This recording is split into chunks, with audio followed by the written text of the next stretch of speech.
Okay, mga sangkay, nakakagulat po ito. Kumakalat sa social media. Ito daw po yung mga proyekto ni PRRD na mga tulay. Alamin po natin mga sangkay dahil mukhang, naku po, delikado dahil nga po marami na pala ang nangyari mga sangkay sa mga proyektong ito.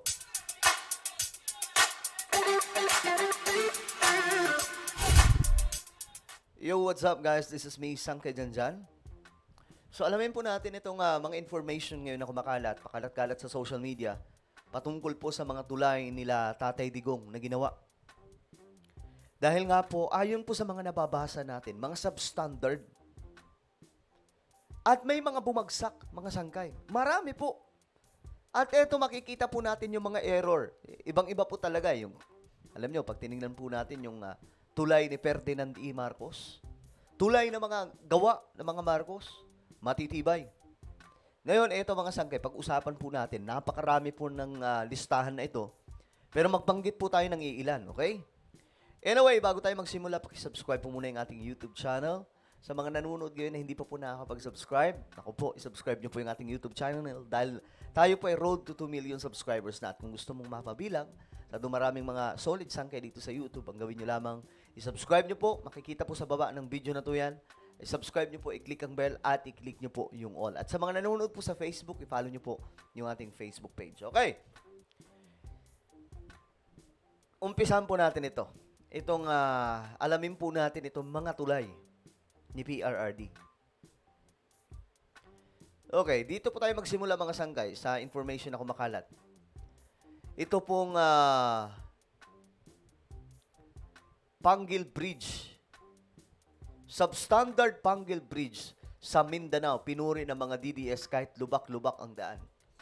Ito nakakagulat lang kasi tingnan nyo po. Actually, nakita ko po yan mga sangkay nakaraan pa. Itong tulay na sinasabing, ayun nga po, lubak-lubak nga daw. So bakit? Anong nangyari?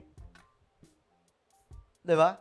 Anong nangyari sa mga tulay na ito? Alam nyo guys, yung San Juanico Bridge, ito, San Juanico Bridge, tingnan nyo po mga sangkay. Dumaan po yung bagyong Yolanda. Hindi po yan ganyan katibay yung Tatak Marcos Bridge. Nasa 50 years old na po ata ito, if I'm not mistaken. Or more than. Pero itong mga tulay, mga sangkay, nagawa nila former President Duterte. Bakit ganun? O ayan 2024, sa tagal ng nakatenga, binuksan ng Marcos administration ang proyektong itinayo ng Duterte administration. 2 buwan lang ay nakitaan ng substandard ang tulay na siyang iinis ng mga taga Mindanao. Ang proyektong ito ay dumaan sa kamay ng Duterte administration. Siguro ang naging problema dito nila former president, hindi po nila na-check itong mga tulay kung gaano po katitibay. Kung substandard, kasi noon, panahon po ni Ferdinand E. Marcos, hands-on po yun eh. Hindi yun papayag na mayroong titipirin yung mga project. Kasi ito po yung problema natin ngayon, mga sangkay. Bakit may mga babagsak na proyekto? Possible pa yan, mga sangkay, sa usunod. Kasi tinipid. Kasi substandard. O, ito pa. Tatak Duterte flyover sa Cavite, bumagsak. Ito mga sangkay, na to? Na, ayan, makikita po ninyo. 2018 po ito. Ito po yung pinapagawa nila noon mga sangkay. Actually, balitang-balita po ito noon. So, anong nangyari mga sangkay? Ayan Tatak Duterte flyover bumagsak, nasa mahigit 12 million ang nawala sa proyekto ng Build dahil sa pagkasira neto. Inaakusahan ng mga Caviteño na substandard umano ang tulay nang makumpleto na ang proyekto. Bawal din daanan ng mga kotse dahil sa mga diferensya ng project na ito. Gumuho ang tulay noong 2018. Ngayong 2025 kasalukuyang inaayos ng Marcos administration. Ang bihira. Parang ang dating tuloy, lahat na po ata ng mga project ng nakaraan, si PBBM po yung sumalo. Siya po yung nag-aayos, siya po yung nagpapatibay. Anong nangyari sa build? Ito pa, mga sangkay. Ito naman, nakakita po natin. Sabi dito, mga tulay na Tatak Duterte. Kaya tama lang na paimbestigahan ang mga tulay na pinagawa under Duterte administration. Baka bumagsak na naman isisi na naman kay PBBM. Exactly, guys. Dapat pong imbestigahan ito. Eto, kagaya po nitong post. Ngayon, mga sangkay, tinignan po natin. Teka lang, baka naman, wala kasing impormasyon kung ano tong klaseng tulay na bumagsak. Ayan, no? Ngayon, tinignan po natin dito. Ayan. February 18, 2022.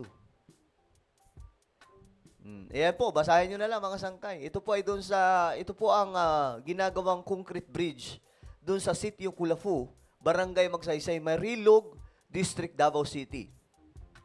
Ayon kay Arvin Sukapin, project engineer ng MCCPI Construction na umahawak sa naturang proyekto, nasa proseso na sila ng paglalagay ng concrete sa flooring ng tulay ng bumagsak ito. Ano nangyari? Bakit pag mga tulay? Ito, napapaisip tuloy ako, baka mamaya, wag naman po sana. Yung iba pang mga tulay na pinagawa ni PRRD, baka substandard. Kasi ito ngayon lamang po ito nagkakabistuhan dahil nga po sa nangyari doon po sa may Isabela. Yung Kabagan Isabela Bridge, di ba? So ngayon, nauungkat tuloy. So anong nangyari? Well, kailangan po natin itong malaman, mga sangkay, kasi siyempre, gumagamit po tayo sa mga yan. Mamaya, tayo yung matsambahan, di ba? So, dapat po talaga maimbestigahan ito ni PBBM. O, ito pa. Ito naman, mga sangkay, same lang din po.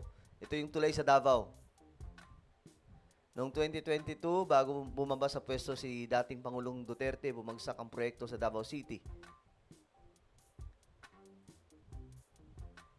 Yan 2022. Tama nga, mga sangkay, bago bumaba sa pwesto.